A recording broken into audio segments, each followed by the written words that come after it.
Folks, hi, good morning. I created this video to give you more detailed guidance on the week 1 homework. Well, guidance is already posted in the Blackboard. So if you open the assignment tab, you're going to see the assignment content. So this assignment must be submitted in a single Excel page. And I have given you an example how the page is going to look like. This is the example right here. If you click on that, you're going to download the example. However, you're going to use this data set right here. If you click on that, you're going to download the data set, and the data set is going to look like this. Okay, you have 74 observations, and starting from here, A6 to A74. So you have to answer. There are 5 steps in there. 1, you have to insert a column to determine the annual sales. Okay, so if you open this example, you will see here an example that I have created by a smaller data set. So G column, you're going to create the annual sale, and here the formula. You can see B6 times F6. So this is B6 is right here, square footage, times F6 is the sales per square footage. So the annual sale, the total sale, is this times this.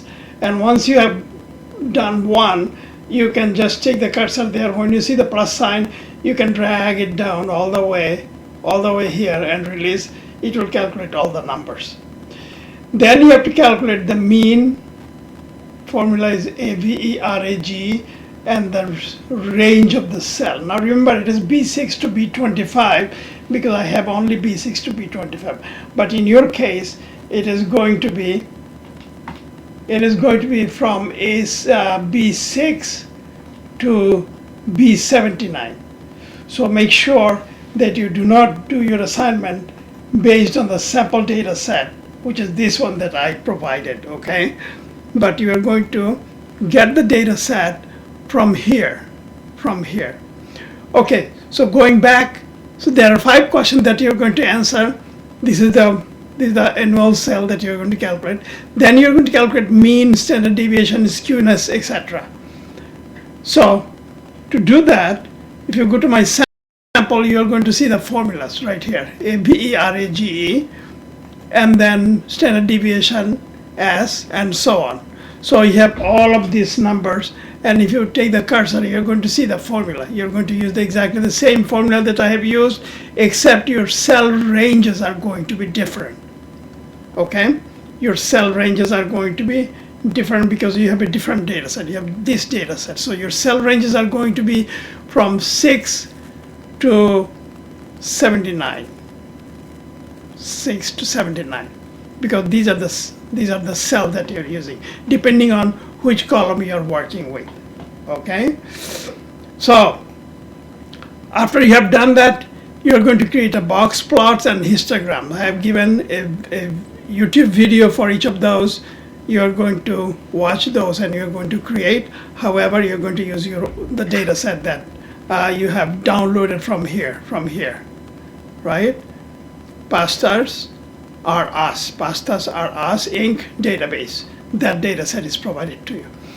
Now, so you are going to put, look, when you do this, you are going to, all the calculations are here, and then in this bottom it says mean and variance shown in the end, and then here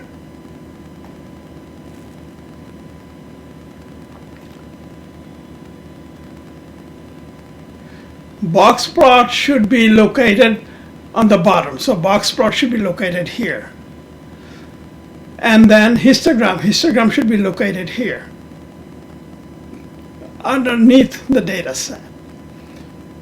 And then for question number 5, you are just going to type your TYP, type your answers here on this area, okay? You're going to type your answer. What about the answer? Okay, and what is the question? Question number 5, if you go to the Blackboard, you're going to see what measure of central tendency is most appropriate to describe sales per square feet and why. So you're going to answer that question. That is it. That is your homework, okay? If you have any question, you're going to post it, that question, in the course question section. Now remember, I ask you to post the question.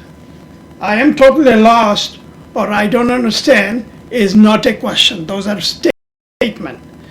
You have to assume responsibility in explaining which area that you are having difficulties.